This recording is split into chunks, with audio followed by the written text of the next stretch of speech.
A very, very good day to you. I hope you had yourself an amazing, amazing Wednesday. It is the 13th of November 2024, 1906 East African time. And of course, this is the Black Hot Fire Radio, the Black Hot Fire Network, the media of the 21st century. You can catch us live on our website, www.blackhotfirenetwork.com. You can get our app on Google Play Store. So, of course, I'm here to tell you about each and everything that was happening on the African front today. Of course, there a lot was happening. We're going to be looking at voting that is underway in Somaliland. Somaliland is Somalia's breakaway region. It was part of Somalia, but it broke away and now it's called Somaliland. So there's voting going on there. We're going to be looking at that. Of course, we're also going to be looking at how the WHO is now claiming that cases of new monkeypox strain have doubled among children in DR Congo and in Burundi. Coming to look at that. We're going to be looking at Uganda, where some Ugandans have been detained for insulting President Museveni and his family on TikTok. Of course, remember, a few months ago, we had another young man who was jailed for 6 years for the same offense. So we're going to be looking at that in a minute. So we're going to be looking at the Sudan war, with Sierra Leone now proposing new resolutions and calling for an end of hostilities in reference to whatever is happening in in Sudan, the war that is happening in Sudan at the moment, that has been happening in Sudan and is still going on. So we're going to be looking at that in a minute. Apart from that, we are going to be looking at, well, there's a twist in the Equatorial Guinea sex tape leak, according to the BBC.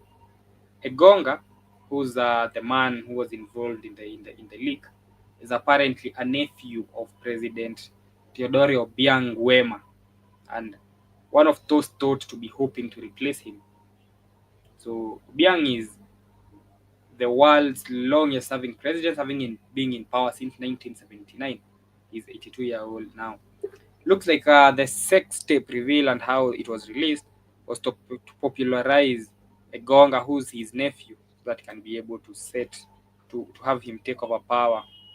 So what looks like a sex tape scandal could be, in fact, the latest episode on who is going to become Equatorial Guinea's next president.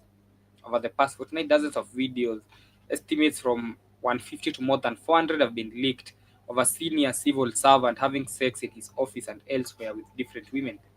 Of course, they've been all over social media, and people did not even know about Equatorial Guinea is a very small Central African country, and everybody was talking about it. Many of the women filmed were wives and relatives of people close to the center of power.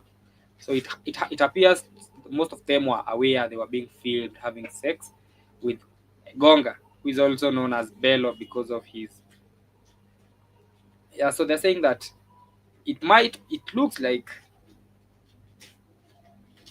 it might have been a way to just popularize him in Equatorial Guinea, as they're setting him up to take over after his uncle, who's set to retire. He's a nephew of President Theodore Obiang Nguema, and he's thought to be one of those hoping to replace him. So we're going to be looking at that in a minute. Apart from that, on our main focus of the day, we are going to be looking at Meg Whiteman, the US ambassador to Kenya, who just resigned. Actually, let us start with that. We share a video of an interview she did a few months ago on Citizen TV, so you can just get why Kenyans wanted her blood. They wanted her gone. They actually wrote letters to White House. They bullied her off. Glad to be hosting U.S. Ambassador to Kenya, Ambassador Meg Whitman. Thank you, Madam Ambassador, for joining us on the program tonight. I'd like to begin by asking you about, the historic state visit by President Ruto to the United States. Let's just start by, upon his return, as you know, there was such heated debate in the country about the cost of his trip. Madam Ambassador, could you explain to us the policy and the protocol of a state visit such as the one we saw in May, and who takes care of the cost? Yeah. So first of all, we were delighted to host President Ruto on behalf of the Kenyan people, and frankly, by extension, all of Africa. This was the first head of state from an African country to get a state visit since 2008. So it was quite historic, and I think built on our 60 years of relationship between the United States and Kenya. And basically, the sort of protocol, if you will, is that the head of state and his entourage gets themselves to the United States, and then we take care of the expenses from there, and then they have to get themselves home. So that's how it works. All right. So the whole kerfuffle about a jet and who was paying for it, you say it's Kenya that This will is take not care the of. United States of America. The Kenyan government has to take care of that. Okay, all right, thanks for clarifying that. Let's talk about the concessions and agreements, and there were quite a number of them that were Yes. made during that trip in the US, some from government to government, others with private sector. Who monitors the progress of Yeah. this? Because there were quite a few deals that were done. And are there any updates you can give Yeah. us with respect to some of those deals? Well, you're right. It does need to be monitored because many things were completed, but then one has to actually do the work and get things done. And there were many elements. There was health cooperation, economic development, regional peace and security, a number of different things. And so actually here in Kenya, we work closely with the Kenyan government, the United States Embassy, to make sure those things are coming to fruition. So I have a meeting at least once every 2 weeks with my team, and then at least once every 3 weeks with the Kenyan team to monitor the progress and make sure that we're not dropping any balls. And I think the things that you can see that I did last week, a tour of companies here in Kenya that had received Development Finance Corp funds, Basigo, Mugo, a number of others that are employing Kenyans in very important industries. So those are the kinds of things that we work on. And I'm all about getting stuff done and follow through. That's right. So, during the trip, it was talking about a freer and fairer society for both the United States and America. And there was, of course, like you said, it was historic for not just Kenya, but for Africa as well. But then, Madam Ambassador, just about a month after the visit to the United States, then clearly while things were looking good at that time, there was trouble fomenting under the scenes here in the country. And so a month after that visit, during which issues of democracy and accountability were discussed, the country was plunged into protests. What are your thoughts around? One of the main reasons why Kenyans did not want her in the country anymore was what happened after the protests. Of course, the Kenyan Gen Z protests, where so many people were killed, and she did not speak on the same.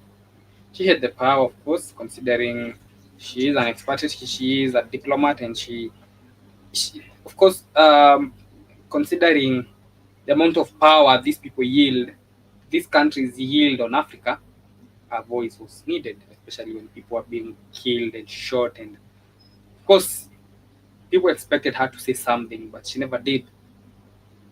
So that is what angered many citizens into thinking that she should leave. The events that took place in June and July in this country? Well, the first thing I would say, I think Kenya is very lucky to have a vibrant, well-educated youth population who are very committed to a better future, a better economic future, and a better future for Kenya, and economic opportunity for all. And I think they deserve to be heard. And, we've been very clear that Kenya, in your constitution, has a right to peaceful assembly, a right to due process, and rule of law. Rule of law is very important for democracies. Democracies don't work without the rule of law. Also, accountability for the security forces who allegedly inflicted violence on the citizens, free speech, and a free press. And I think you all should be quite proud of what you've done in the last 2 months in terms of covering all of the issues. And I thought that interview that was done with the president at State House, I think on the 27th or 28th, was a remarkable exhibition of free press. Yes, but yet, in the country, scores were killed. Abductions were carried out by masked men, some believed to have been security officials, because many of those who were abducted by masked officials were then found in police cells. Madam Ambassador, this doesn't augur well for democracy, does it? Well, listen, first of all, the loss of life was tragic. And I think about that every day. I think over 60 Kenyans were killed. And we reject violence of any kind. Violence is never the answer. It seems like that happens all over the world today, but it is never the answer. And so democracy can be messy. But the good news is you have a very strong constitution that gives your citizens and the Gen Z rights to, as I said, to protest peacefully, to due process. And I think the Kenyan government has to continue to work to make sure that happens. Democracies are work in progress. As you know from the United States, January 6th tells us that we are a work in progress. But, we all have to try for a more perfect union. Yeah, indeed, it is a work in progress. And with respect to that, and I think the history that we've had with the United States and other members of the diplomatic community in the wake of what happened in the last couple of months, some have accused the diplomatic community of being silent in the face of excesses by government and state authorities. Many would, hark back to the times of Smith Hempston and others, who came after that, who spoke out strongly against excesses by the government and the state, and who in certain cases aided those who had been persecuted by the state. And now people say that members of the diplomatic community, such as yourself, remain silent and not as supportive. Even if you listen to her answer when she was asked about the murders that had been happening during the protest, of course, she's just giving a chat GPT answer, a diplomatic answer. Not criticizing anybody, not calling out anybody. Those diplomatic answers that you always give, those I am deeply saddened type of answers, those are the answers that she used to give. I'm deeply saddened by the loss of lives. Violence is not the answer. It's a work in progress.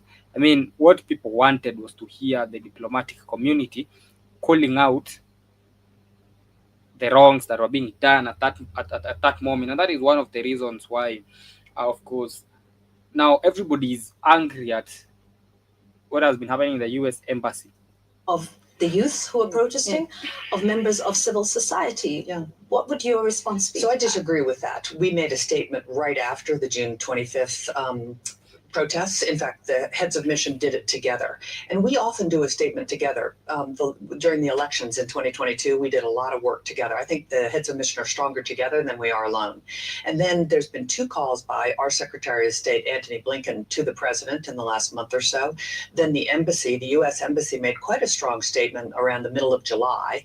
And then, of course, we had our Undersecretary of Human Rights, Civilian Security, and Democracy here for almost a week. And she gave a press conference and also issued a very strong statement about rule of law, holding those accountable for the violence to make sure that they were held accountable. So I would disagree that we have been silent. But yet, in the wake of the protests, there was quite a bit of back and forth from the government as to who was responsible for, quote, sponsoring the protests. Madam Ambassador, the government and the president himself have accused an American organization, Ford Foundation, of sponsoring, quote, anarchy. The president himself saying, if they're going to sponsor violence in Kenya, if they're going to sponsor anarchy, we're going to call them out and we're going to tell them that they either style up or they leave.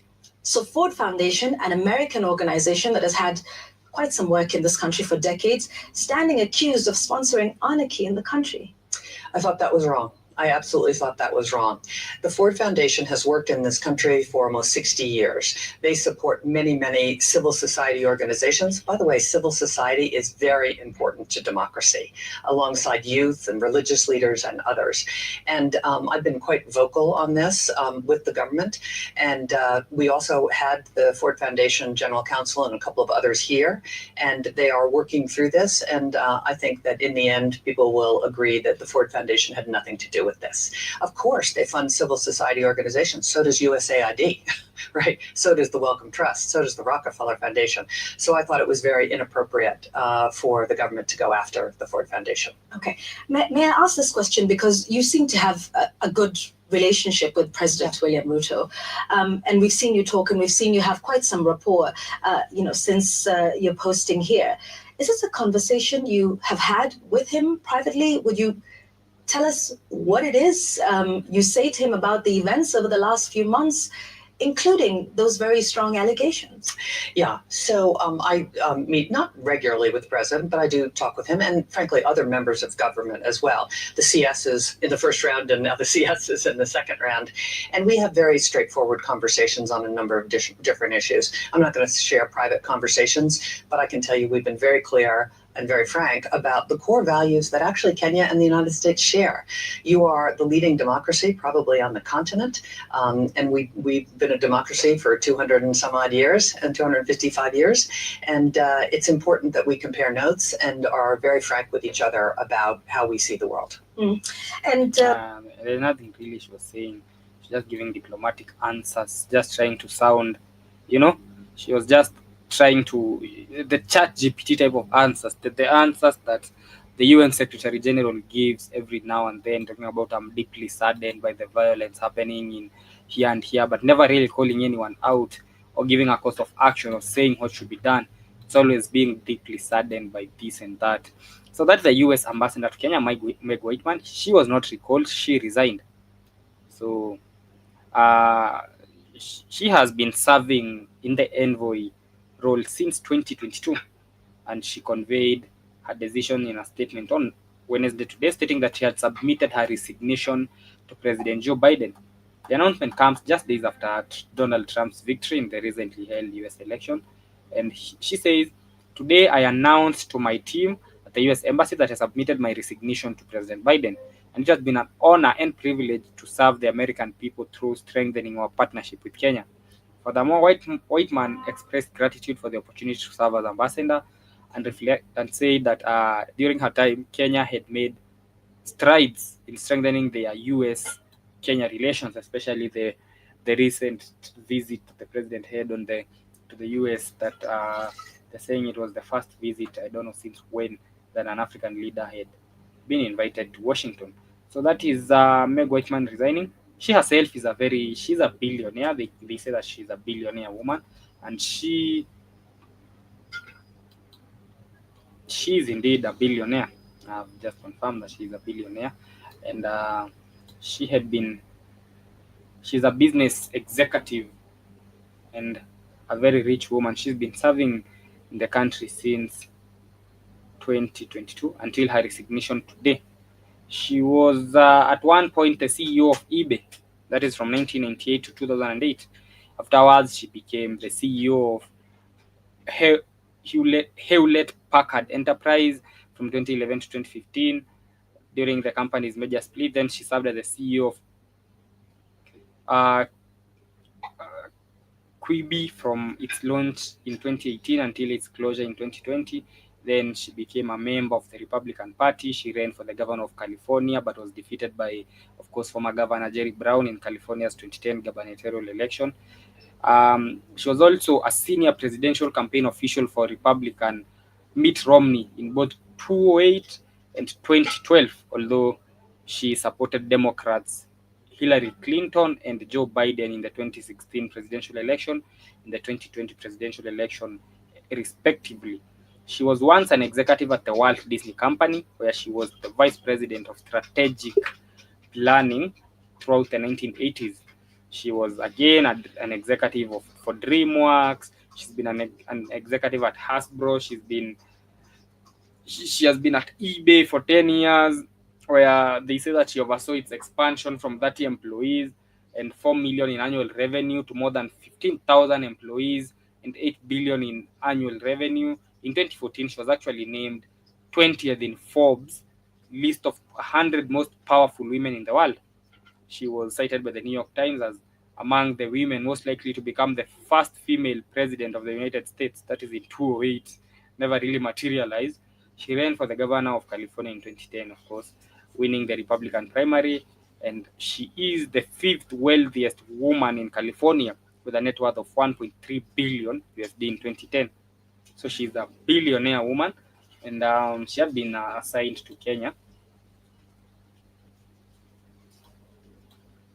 And Jiba Jaba is with me. A big shout out to him. He's saying she has no power. She can only do what the CIA tells her to implement. That is why she was not even able to call out anyone, especially when Kenyans were getting murdered in the streets during the protest. You know, people were getting innocent Kenyans and armed Kenyans were getting murdered, shot dead in the streets. And she never really called out anyone. She's just giving diplomatic answers, talking about it's very sad, democracy is a work in progress.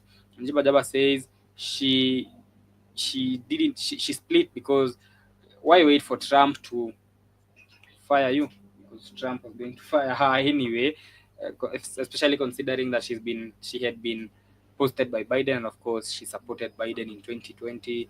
In 2016, she supported Clinton, and of course she decided to resign. So a new ambassador will be posted to Kenya. I know before January, of course, Biden is going to post somebody else, and then that somebody else will get fired by Trump, and Trump will now post whoever he wants. So I expect somebody to hold office as the ambassador for maybe a month before Trump gets into power. Well, the U.S. Embassy has had quite a lot of backlash in Kenya, especially with the visa processing. So apparently, in order for you to get a US visa, you need about $2,000, not $200.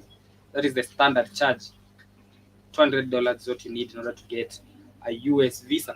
However, the problem is it's an unrefundable fee. $200 is a lot of money for a typical Kenyan. That's about 24,000 or thereabout. Might be more. That was the last time I checked. So hundreds of people apply for the US visa every day. They give it maybe to one or two. That means hundreds of Kenyans who apply for the visa never get it, and the money is non-refundable. So the US ends up making millions of money every year from failed visa applications. That sounds like a business to me. So you'll go for an interview, then they'll deny you a visa for the pettiest of reasons, and your $200 is gone. For 10 people, that's 2,000. For 100, well, that's 20,000. That's a lot of money, and it happens to so many people, so many Kenyans, so many Africans who apply for these visas never end up getting them, and of course they end up losing a lot of money in the process. So that is why Kenyans wrote a letter to Donald. They actually wrote a letter to White House, and of course they've been pushing that hashtag, trying to get her out. That was what was happening in Kenya. Let us look at Sudan. The Sudan war is still going on. The UK and Sierra Leone are proposing new resolution, and they are calling an end to hostilities. The fighting is continuing in Sudan. The fighting has been happening for the longest, just intensified. Went up a gear a few years ago when, of course, that fighting broke out in Khartoum, and you remember the US had to airlift its delegate, its envoy.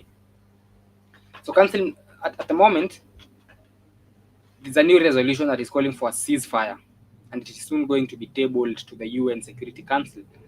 The ceasefire resolution is being pushed by the UK and Sierra Leone. So council members are currently negotiating a draft resolution proposed by the UK and the Sierra Leone government. Following its initial deliberation with the council permanent members, the UK circulated the draft to all council members on November 8th. They are saying that they are calling for the immediate ceasefire between the fighting parties, the warring parties in Sudan. Remember, what is happening in Sudan is a humanitarian crisis. At the moment, Chad is hosting over 680,000 Sudanese refugees. Kenya is hosting a number maybe lower, but a bigger number still. I mean, there's a whole malaria outbreak in Sudan at the moment.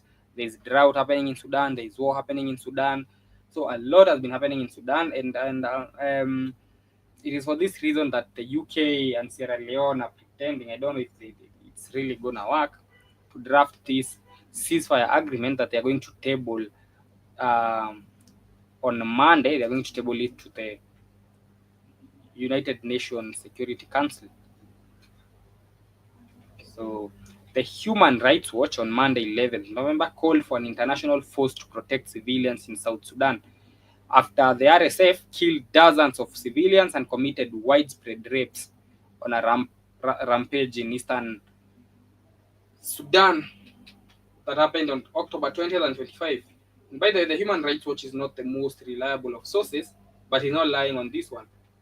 There has been a humanitarian crisis happening in Sudan with civilians getting murdered by both sides of the warring parties, the RSF killing civilians who it thinks are aiding the government forces killing civilians who it thinks are aiding the RSF. So of course it's the Sudanese people that are really suffering from this war that has been happening, that has intensified over the past couple of months. And a ceasefire would be a good thing, but now the problem is the people who are claiming to be advocating for the ceasefire, people I do not trust. So I'm going to see what is going to happen in the coming days after they table the report to the UN Security Council. But I call it just another smokescreen. Finally, let us look at Equatorial Guinea. I was just giving you a story on the massive sex tape leak that happened, the 400 sex tapes that leaked. So now is a twist to the story. Apparently, the man in the video, his name is Egonga, is a nephew of President Teodoro Obiang Nguema. Well, Obiang Nguema has been the president of Equatorial Guinea since 1979. He's 82 years old right now, and he has not done anything for Equatorial Guinea, to be honest. So now, the twist in this story is, it looks like the sex tapes were deliberately released in order to popularize Egonga. So what you might think is a sex tape scandal could in fact be the latest episode in the real-life drama of who will become Equatorial Guinea's next president. So remember, many of the women who are filmed were wives and relatives of people close to the center of power, and most of them knew they were being filmed having sex with Egonga.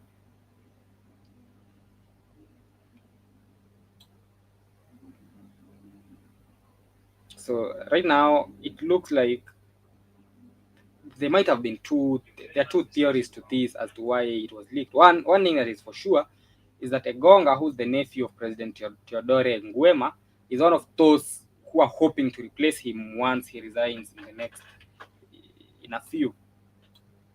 So some people are claiming that the tapes might have been leaked in order to discredit him, to make him look like a morally sick man, which he is. But other political analysts, especially in Equatorial Guinea, which is very hard to verify because Equatorial Guinea is a highly restricted society, and the press there, I don't know if it actually exists. Others are saying it might have been a plan in order to popularize him, to make people know of an Egonga.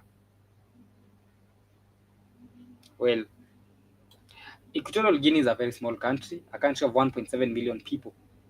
A very, very poor country, by the way. Poor, especially considering the small number of people and the oil reserves that it has, which are now dwindling because of mining, of exploitation. It should be doing well. So it's not the first time that we've seen something stupid coming out of Equatorial Guinea. I've actually never seen any positive news from that country. If you can remember, there was once a case on one of the president's son, who's now the vice president, by the way. He once owned a 275,000 USD encrusted glove that was worn by Michael Jackson, a crystal encrusted glove. So he went on and bought a crystal encrusted glove for 275,000 USD because it was worn by Michael Jackson. So not even the first time we're seeing anything stupid coming out of Equatorial Guinea of Africa for that case, because so it looks like the sex tapes was staged and it was all an attempt in order to popularize him, because whether Equatorial Guinea has a GDP of 12 billion, and yet the president's son can afford to go buy a 275,000 glove because it was worn by Michael Jackson. Despite regular elections that happened there's no real opposition in Equatorial Guinea, as activists who try to oppose Nguema's government are jailed and exiled from the country. So I really don't think. And mark you, Egonga is a very senior. The man in that video is a very senior government official. He was at one point the head of National Financial Investigation Agency, and he was the one working on tackling crimes such as money laundering. He was arrested on 25th October, accused of embezzling a huge sums of money from state coffers and depositing them in secret accounts in the Cayman Islands. He's not commented on the accusations yet. So it doesn't look like what you thought it was. It's not just a random man who was sleeping with women. It looks like it's a scandal, a monumental scandal that is supposed to change something in the Equatorial Guinea political landscape. They were trying to popularize him, because now, if I'm in Kenya talking about Egonga, then I can tell you for a fact that he's the only thing that Equatorial Guinea citizens are talking about. In a functional society, such a man does not deserve to hold office. He should never hold office. But in Africa, where we celebrate crookedness and morally sick people, he might be elected. They might rig him in, but trust you me, people are still going to vote for him. I mean, we celebrate such type of mediocrity and crookedness. Njiba Jaba is asking, what about the 400 loose women he nailed? Aren't they culpable? So imagine now this man being the next president of Equatorial Guinea, just after they come out of Nguema, who's been the president since 1979. Nothing has changed. All opposition leaders are arrested, jailed, or exiled. Has a GDP of 12 billion. And their next president is a man who screwed 400 women on tape. Well, it might get worse. It's about to get worse for the Equatorial Guinea citizens. Now, as we come to the end, job is coming up in the next 23 minutes. Of course, talk about what has been happening in the United States. Hope you join. I'll be here tomorrow on the Black Hot Fire updates from 7 p.m. A big shout out to General Mosquito and Jeba Jaba, and of course everyone else was with me. Much love, family.